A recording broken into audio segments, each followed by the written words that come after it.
I mean, we're a 14-region system, 23 campuses, 180,000 students. And we're the only campus doing this. So it's a very unique program. We certainly needed the names of the entrepreneurs in our community, and that would be Gayle and Bill Cook. They believed in the mission.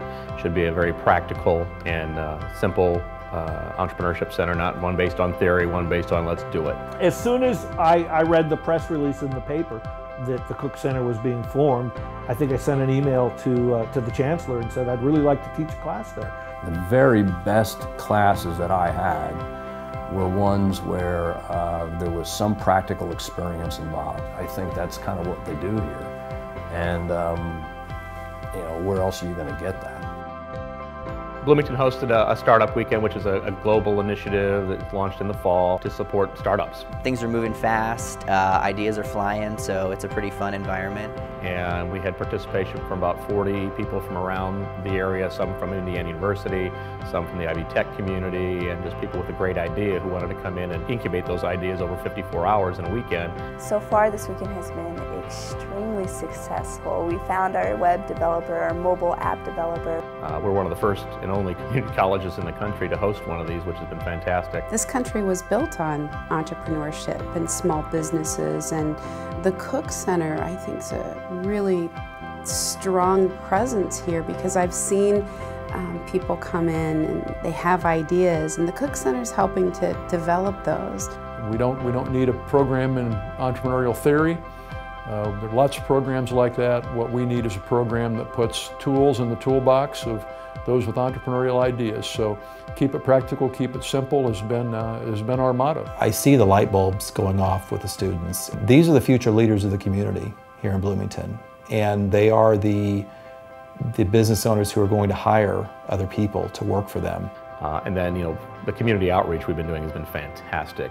Women's Night Out was an idea that was brought to us by a successful businesswoman out of Fort Wayne. We had about 150 women from around the area for a first-time event. I thought it was a great success. It's really a fun, exciting night out for women in the area.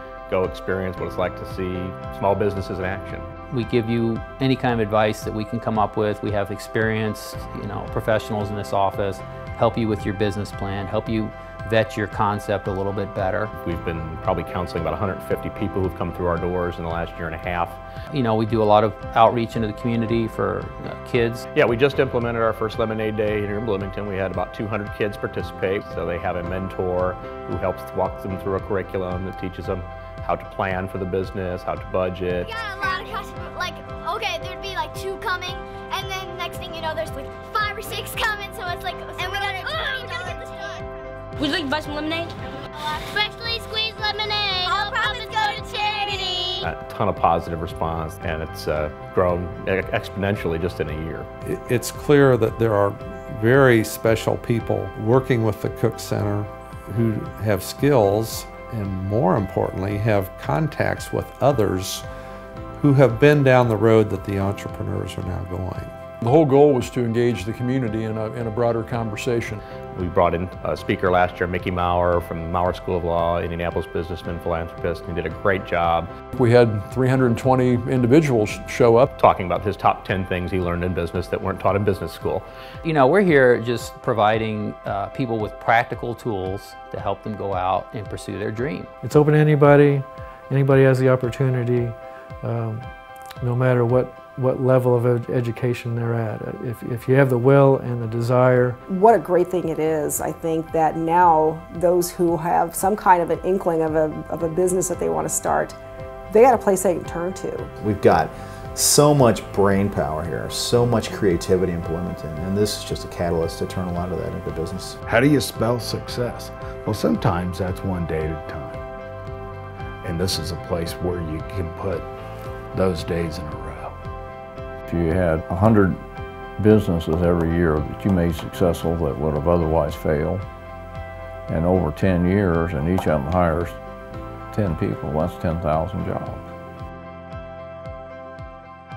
A big thank you to the Coleman Foundation for providing some support for community colleges around the country, including Ivy Tech Bloomington, to show off what we're doing to engage entrepreneurs. I mean, that's what it's all about, is how do you help that individual or that student, kind of take their idea and make it to the next stage?